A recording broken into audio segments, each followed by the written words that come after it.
Hi Narelle, how are you? I'm well, thank you. That's good. Thanks so much for taking the time to talk to me. I'm in the beginning of my investment journey, and one of the things that I wanted to do is to talk to professionals like yourself and to learn a little bit more about the industry. My background's obviously pharmacy, so it's something quite different from property and property investing, but for me, I sort of see that as my avenue forward. I think that for me at least, property suits my needs and the needs of my family. I like that it can be quite a flexible option and vehicle for securing or adding to your income without having to physically put in. I mean, you can put in as much or as little as you want. I think with property, it can be quite flexible in that regard. So that's why I'm speaking to you. Conveyancing is one of those things that, I mean, even right now, like one of the things that I'm doing is I've obviously just been through a separation. So I'm now trying to talk to banks, and I do need to engage a conveyancer as well, who unfortunately I had a conveyancer already lined up before through the courts, but had I known earlier, definitely would have gone with you. Don't see this will, but basically I wanted to know a little bit more about it because, you know, I think everybody needs one. I mean, there's some really gung-ho people who think that they can do it themselves.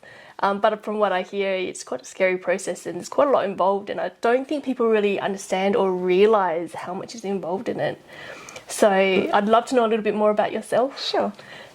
Well, I've been in legal for a long time, so worked for a lot of law firms within Adelaide, very notable law firms, I guess. Brilliant. And then I guess I needed to study to upskill. There were lots of things happening within the conveyancing industry.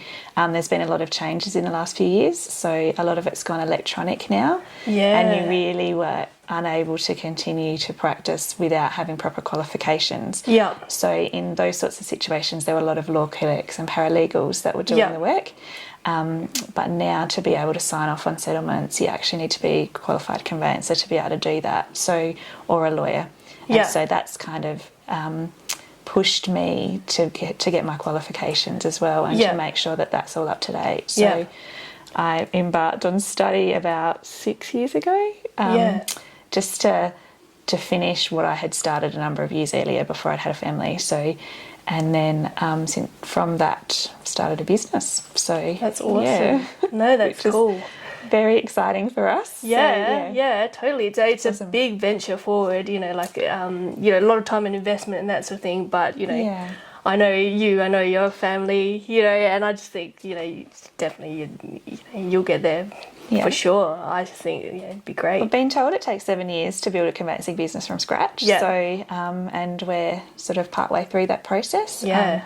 But we have lots of repeat clients and referrals, like personal referrals, word of mouth. So that's one of the main ways we've been building our business. And it's just happy clients just pass on your details and information. So it's been quite organic. Yeah. Awesome. Yeah, definitely, because you're a really genuine person as well. So it's really nice. We try to be really down to earth and approachable. Yeah, no, well, that's it. I mean, I think that's the main thing is...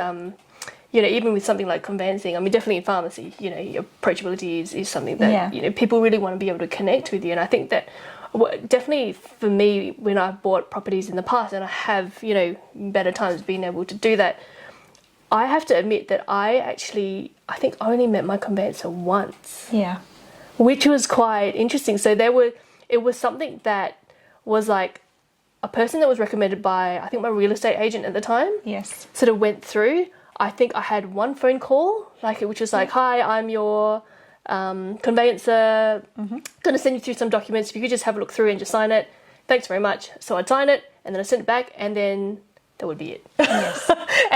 And I think, I don't know about a lot of other people, but definitely for me, that was my experience. Yeah. So I think if you're able to bring that, you know... We prefer to bring a bit more of a personal touch now. We meet our clients in person now. I mean, there's other ways we can do that too, whether we do that electronically through all of the things that are available to us now, or whether that's an in-person meet, like face-to-face. But there's definitely that more of an opportunity to do that now and to to really connect. Yeah, that's right. Yeah, exactly. Oh, that's really good. I think you were talking about like changes in the industry. So what are the common, like what changes have occurred like recently? So in the last couple of years, we've gone completely from paper transactions through to electronic transactions. Oh, that's now. like pharmacy. Yeah. So it was already being progressed along the way. Yeah. So, and one of the reasons I set up my business was because we were kind of at the cutting edge of that. So we wanted to be one of the first adapters to be able to do electronic settlements. And so starting a new business allowed us to do that. It meant that we weren't stuck in, the old ways of having paper files and all of that. So 95% of the files that we do now are just all electronic, and we don't even have paper. Wow. So we've sort of progressed that within our business, and I think, it's the industry change has forced that, and COVID, of course, has helped along the way. So it's also changed a lot of the practices that we do now. Yeah. The ways we so do you it. think that it's sort of helped the industry?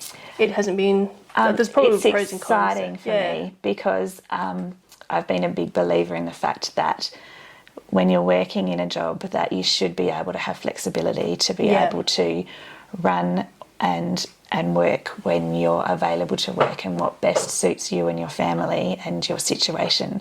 And this has allowed that to happen. Yeah. So there's more flexibility within it now, there's more flexibility within industry, and it's not just a set down, you must turn up to the Lands Titles office at 11:30 every day to be able to do transactions. So so it's just created that flexibility both for us personally, but also for our clients as well. Yeah, no, that's good. I guess things will progress a lot smoother and a lot faster if things don't always have to be done in person as well. You can have that... You would think so. Oh, no. Is that wrong? Okay. There's always challenges. Yeah, true. Yeah. So banks are normally our bugbear. So as long as people have their finances sorted out well in advance, then the transaction tends to go smoothly. But so there is sort of some little ways that you can be have some issues along the way. But of course. So there's a lot of liaising and liaising with different people and absolutely. So you've got to make sure that the banks are involved and on board and that they're ready, and you've done everything you can to make that come together. Other conveyancers, of course, and them speaking to their clients as well. So but there are some great conveyancers in the industry that are really on top of it. So now that a lot of things are moving online, I mean, definitely, there's always that generation who's sort of stuck in that transit mode. The older generation who's sort of like not too sure about wanting. A lot of people, I don't like my parents, for example, they hate having things online. Like they just think they're going to get hacked. The details are going to be all over the place. So how secure are is the equipment, I suppose? Very secure. So PEXA is the main platform that we use for electronic conveyancing, and they are on top of their cyber security and stuff. Okay. So it's like a cloud-based type. In the cloud. To some extent, yes, but they have their own infrastructure. So there are other people that are coming into the industry, other organisations to do electronic conveyancing as well, platforms. But it's one of those things where I think people are wary of it. Yes. But the security within the electronic conveyancing system is higher than what it would be in the banks. Yes. So it needs to be trustworthy, it needs to be secure for people to be able to use it and to have confidence to continue to use it. Yeah. No, well, that's good. I think everything and anything really that improves workflow, in any industry really is definitely a plus going forward. And we keep secure data now because we have to verify. There's no paper titles anymore in South Australia. It's all electronic. So every time we do a transaction, we have to verify a person's identity. So there is obviously risk involved in that. And so we are trained and have secure systems to be able to deal with that. Yeah. Because it's people's personal information. They want to make sure that that's being kept secure. Yeah, that's right. Yeah. Okay, well, no, that's really cool. You said that you'd been studying for, was it 6 years? You'd been doing it, but I think you've been in the industry a lot longer, haven't you? Yeah, so we've been in the industry for 20 plus years. So, wow, I guess when I first started out, I started as a rounds clerk, which Yeah. was one of those really fun and social jobs in the day. So where we Yeah. had to physically go to the Lands Titles office and search titles and all the paper So you've records seen and it all, stuff. yeah. So it's nice to have that background and understand what's happened in the last 20 years within conveyancing, because there have been a lot of changes. Yeah, so we did I've worked some really good lawyers and some excellent minds within the industry. So I've worked sort of on the bank side, producing mortgages and loan documents and that sort of thing. I've also worked with lawyers on big transactions as well. Yeah. So it's really given me a more like a really broad sort of. yeah, absolutely, Yeah. a broad understanding of property law generally. So and that's always been my passion. Yeah. And so you still work with some of those institutions yeah, today, I do. don't you? Yeah, that's right. So because So not just like small like me. no, but, that's right. with big establishments Yeah, still. so multi-million-dollar shopping centre transactions and land acquisitions, like rural land acquisitions and things like that. So, and big developments. So there is that sort of exposure that I have to that that area, and sort of the freelance side of that as well, to be able to work for and with law firms and on those bigger transactions. So, but residential conveyancing is kind of where my heart is. This is your passion? Yeah, I love to be able to help, people that we know. So our friends and family, for them to be able to buy their first house is like a massive deal for them. Yes, of course. And one of the biggest transactions they'll ever have in their life. So to be able to participate in that and help them is just, it's exciting and fantastic. Yeah. So I imagine that, obviously every property deal is probably quite different. Everyone's different and every transaction's different. Yeah. So it depends on, where the property is, what kind of person you're dealing with, so and whether you're first homeowner or not. And we have conversations with our clients to find out exactly what they're doing, where they're at, so that we know how best to communicate with them. So if it's somebody from an older generation who doesn't have a mobile phone, then we adjust the way that we do things within our business to be able to work with that. Yeah. If it's somebody that's really tech savvy and has done a lot of property transactions before, then we make it as easy as possible for them. Yeah. So, because of those people, time is money, right? Yeah, exactly. Exactly right. That's it. Oh, gosh, okay. Well, I mean, those are really interesting things that, you're sort of raising. And I think for me, like, it's interesting to hear, all these different things. So I had a question. So, for example, you were saying, like, first homeowners grants, is that something that you would raise? So, for example, like I think lately there was, because of COVID, there was that first the home builders grant and stuff. So, so say you had a file in front of you. Is that something that you would flag if they didn't necessarily realise that they were entitled to? Exactly. Okay. So there's certain things that we have a look at a file when it comes in, and after conversation with our client, and then sort of recommend different ways that they could progress forward. So some of that time, over the years there's been incentives with stamp duty reductions and also building grants and things like that. So we're on top of all of that, and we're able to advise and help. Yeah. So would you didn't then just say, maybe look at this, or would you actually encourage them or help them process that paperwork as well? Normally we'd point them in the right direction. So they would have to go and do it, and then... Not necessarily always for us to do. Yeah. Sometimes we need to send that somebody else. Yeah, no, so that's sometimes you need to get an accountant involved, or a mortgage broker, or get them to speak to their bank, or Revenue USA. It really does depend on what it is. Yeah, but it's encouraging to know that there's somebody else as well that's looking over that paperwork and, like flagging things that might have been missed. Yeah. Like, because, I wouldn't necessarily know unless it's been heavily marketed in the media that there is a particular grant that was going on. So, for somebody to go, oh, hey, you could be eligible for this, have a look at that, I think that's brilliant. Yeah. So that's really good. Yeah, that's exactly right. You need to just speak to your conveyancer early. Most people go straight to their real estate agent when you That's true. That's what I've done. Yeah. Talk to a conveyancer. Okay. Because, you know, they will be able to help advise you even in relation to the contract as well. So some of the special conditions and things that need to go into the contract, or some particular, there might be areas that you're buying in that there's particular issues in that are relevant to that particular area that your conveyancer can advise you on. So, you know, if you're buying somewhere along the Murray, for example, you might need to look into water licences and things like that. So, and that's just one example of, you know, many different things across the state that you might need to Actually, look that's into. something that's really interesting, because I think everyone I know, including myself, does it the other way around. Yeah.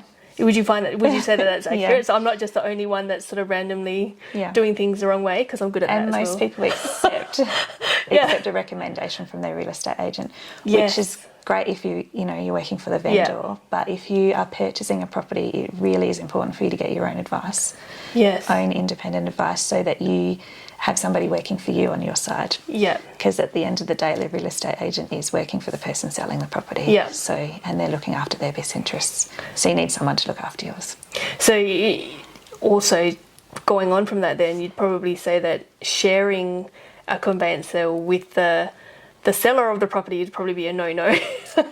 It is done. I've heard that. I know. I was just saying, I've heard that that's been done before, just like people want to save money. It's not illegal to do it. Okay. It doesn't actually really save you money because you get charged as well. Yeah. And at the end of the day, you can't advise. So if I'm acting for both sides, then I can't advise each party as to their rights. Yeah.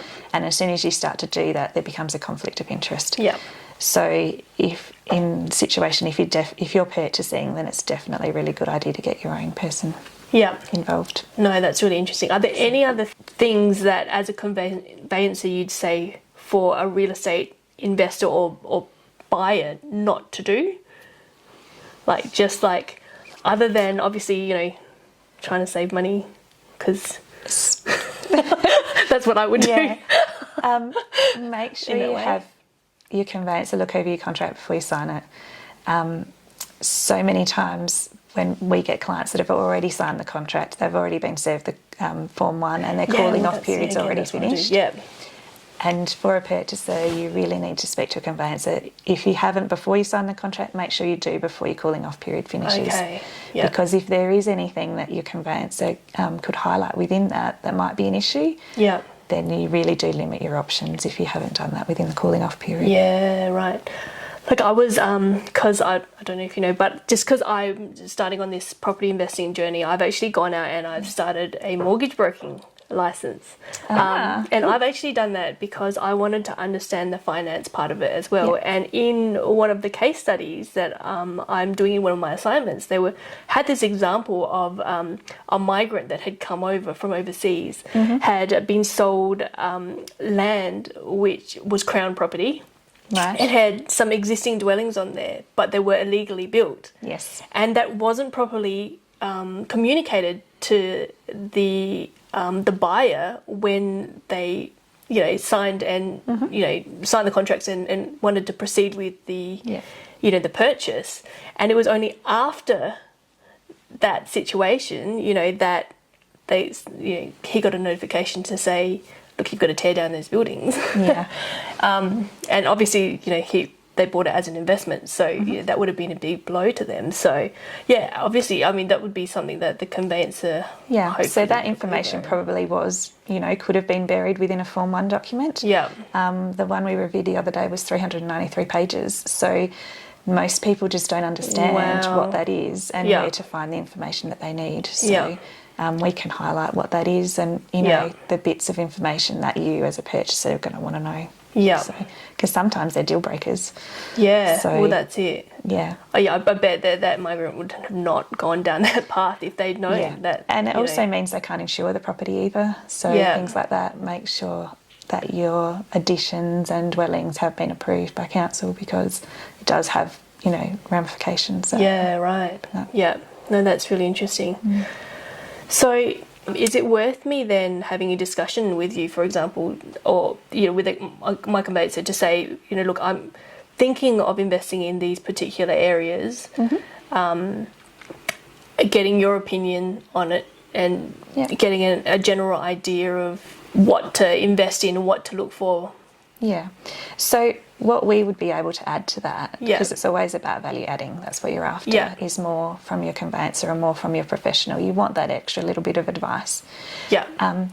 So in particular areas, there's particular issues, or there might be particular things to look out for. So if you are investing somewhere like Mawson Lakes, then you would want to make sure that you're looking for boundaries, because a lot of people have built on the boundary down there. So you want to make sure that there's no encroachments and things like that. So when you have a chat to your conveyancer and you say, okay, I'm going to look at investing in, you know, Mawson Lakes, then we would be able to bring up things that would be specific to that area. Okay. So yeah. No, well, that really makes sense. So what qualifications does it take to become a conveyancer, or what have you personally done to achieve that? Yeah. So a lot of that was on the job training originally. So I originally qualified as a legal secretary back in the day when you had to go to college to learn how to type. Yeah. Those sorts of things. And then started a conveyancing course through TAFE. So I've done an advanced diploma in TAFE over a 4-year period. Yes. So had babies in the middle, but came back and finished my study and qualified now. So oh, that's brilliant. Yeah, number of years takes ago. a lot of dedication though to get through it, especially when you've got kids. Like going back to study is a challenge. Yeah, so, you know, it is. Kudos to you for doing that. Definitely. Thanks. Yeah, so the advanced diploma is crucial. If they're a registered conveyancer, they should have that on their, you know, bottom of their emails. Okay. I'm also a certified practicing conveyancer as well, so do continuing education every year and qualify for that as well. Yeah. So, do you have to be like a member of any groups or? Yes, I'm a member of the Australian Institute of Conveyancers, South Australian Division, and I do most of my continuing education through them. So okay, awesome. It's not a requirement under our particular award, but it does mean that you get added benefits if you do that. I guess if you were to keep up to date. Yeah, that's right. You know, you know that professional was sort of really, you know, dedicated to their craft. Absolutely. Basically. Yeah, and that they care. Yeah. They care enough about the transaction, enough about what they're doing to be able to spend that extra time. Yeah, so you need to be registered as well. Yeah. So Occupation of Consumer and Business Affairs would have a list of registered conveyancers, and I've also PEXA certified, so that means that I've been through the training through PEXA and that I've done enough transactions through the PEXA workspace for people to feel confident to use awesome. It. Yeah. Okay, so in terms of property investing then, so for me, I'm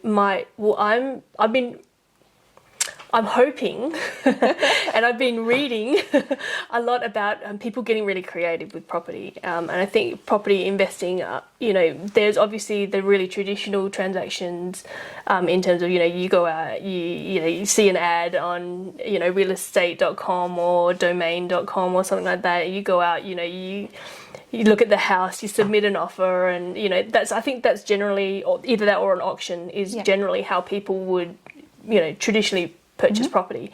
But, you know, you hear of like developers doing some really crazy things like options and, you know, like just, you know, delayed, you know, settlements, and all kinds of crazy things. Like, is that something that a conveyancer would be able to help draft up a document for, or is that something that you'd require like a solicitor, an actual property solicitor or someone to look at? Yeah. So if you are interested in a particular area and you know somebody who lives in that area and they're selling your house and you want to purchase that house, you don't actually have to go through a real estate agent. You can go straight to a conveyancer and they can draw up the contract and the Form 1 documents and the transfer, and you can go that way. So that is an option for people. So developers sometimes look at different properties, like they might be purchasing properties in a particular street and decide, you know, and just approach people, because you're well within your rights to be able to do that. Okay. So that is one way that people get into property investment. We also work for property developers, so people that are within a group or a syndicate that have builders and other professionals like accountants and stuff like that involved. And so they've, you know, created businesses and do this either as a full-time thing or a part-time job on the side. So, or people that flip properties too, so people that buy properties, renovate them and then on-sell them. Okay, so wanting to obviously get a conveyancer on my side, you know, how much would I need to put aside to, you know, to do that? Like what roughly would I be looking to spend, I suppose? It really does depend on what kind of transaction it is, so, and what type of conveyancing we're doing for you, which is why we ask lots of questions up front.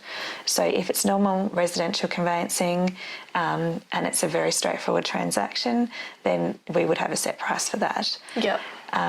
But if it's more complicated, if you're doing land division or something like that, as well as conveyancing, or you want drawing up of contract or Form 1, then obviously those things will cost more. And there's also searches and disbursements that we need to do as well. Yeah. So that's part of the transaction. So the searches and disbursements are the same no matter where you go. The conveyancing cost is the one that changes. But there are some companies that will have some hidden costs in there as well. So you just need to watch out for that. So like added extras and add-ons. So just make sure that you know up front. We're very upfront with what we charge. So if a person rings us for a quote, then we'll tell you exactly how much it is, including, you know, any extras and disbursements that you might incur. So like transparency basically is what you want. Absolutely, yeah, that's right. So we don't want you to get a surprise or bill shock at the end of the transaction. Where, you know, you've been charged for things like photocopying when we don't use paper anymore. But, you know, those sorts of added extras, file administration, storage fees, all that sort of stuff. We just think that you don't need to be charged those. That's part of doing business. I have to admit, I reckon the last couple of times that I've bought property, I don't think I even know what I got charged. Yeah. Because it just gets taken all out at the settlement at the end, and I think you just kind of wonder, well, for me as I suppose, you know, the customer or the client, like, you know, my anxiety is just about getting the property, and you sort of lose all that stuff that just gets absorbed, you know, like that just sort of... Check your settlement statement. That's my best advice for a client. Check your settlement statement. Make sure that, you know, on that settlement statement is what you're being charged and what you're quoted for up front. Yeah. Make sure that there aren't any extras on there that you haven't been told about. Yeah. No, that's really interesting. So actually you said something which sort of piqued my curiosity with regards to land division. So if I was to obviously then, so now I'm sort of thinking that the way that I should approach my property investing when I do finally manage to get enough together to go and, you know, do something, is to obviously align myself with a good conveyancer like yourself first, have a chat about certain areas that I'm thinking of investing in and what I should then look out for. Once I find a suitable property, I mean, I guess most people want to act really quickly, don't they? Yeah, they do. They want to, you know, go, oh my God, that's a great opportunity. At least that's how I am, you know. You kind of go, that's a great opportunity, and you get sort of swept up in the hype and you want to put an offer in straight away. We can still put in the offer, I suppose, is possibly what you're saying, but then obviously go back to the conveyancer before you get everything all signed off and you know, really locked into it, to just say, hey, is there anything else that I should be looking for? Particularly if you want to develop the property, you really need to take the Form 1 documents and all the searches to your conveyancer to get them to have a look through that. Yeah. Because sometimes there'll be things that will prevent you from being able to divide a property. So it's really important you get conveyancer in early. Yeah. So would that be something, so I should probably say, okay, well, I've found this bit of land and I'm thinking of, you know, doing a hammerhead division or something like that, and you can obviously then let me know whether or not that's something that's even possible. Yeah. So you might need to speak to council as well, but we can advise that as well. But just even if you're letting us know which particular areas you're looking in, as a conveyancer, we can add value to by letting you know what sort of things to look out for. Just reducing the chances of problems along the way. Because some areas might have encumbrances or something that would prevent you from dividing land. So it really is important to know that before you go out and purchase something and sign the contract. Which is, very research, good. Research. That's it. And, I don't want to make any more mistakes. I've made more than enough mistakes in my lifetime. But like finding the right professionals that can guide you and really hold your hand through the process, I think is especially for a beginner investor and somebody who's quite new to the real estate investing scene. That's something that's really important. Yeah. So no, that's really, really good to know. Okay, so what makes a really good conveyancer then? Generally, you're looking for somebody who asks lots of questions. Yeah. So somebody who is qualified, registered, somebody who has that continuing education through the AIC. Yeah. SA is really good as well. Somebody who's PEXA certified. So you want to make sure they've got all the qualifications. You want to make sure they're interested in your transaction, that they're interested in you, and that they've asked enough questions so that they can quote you in relation to the transaction. Okay, that's cool. And so then how do people get in contact with you? Well, for us, we have a Facebook page. We also have a website. So email, phone, message, all of those things. Respond. We also have a number of Google reviews as well. So if you just want to check us out, you're not sure whether to contact us yet, have a chat and see what our clients are saying about us. So have a little look there before you have a chat to us. Yep, no, that's really good, and we'll put all those in the links below with all the documentation of how to find you and the best contacts and that sort of thing. Yep. And well, thanks so much for giving up some of your time today to talk to me, and letting our listeners and anybody who's interested in knowing a little bit more about conveyancing, because like I said, it's such a grey area for so many people. Letting people know sort of exactly what goes down and the scope of work, and hopefully it'll dissuade as well people from trying to do it themselves, because I just think there's so many things that can just go wrong, and that if you don't have somebody trained who's doing it all the time, it's just so many things that just can be missed, and you can get yourself into such a lot of hot water later on. It's cheaper up front to spend that small amount of money, I think, and have the professionals sort of do it. Absolutely. Would you agree? Yeah, definitely. All right. Well, thanks very much. And I'm sure we'll be in contact. Excellent. Thank you. See you.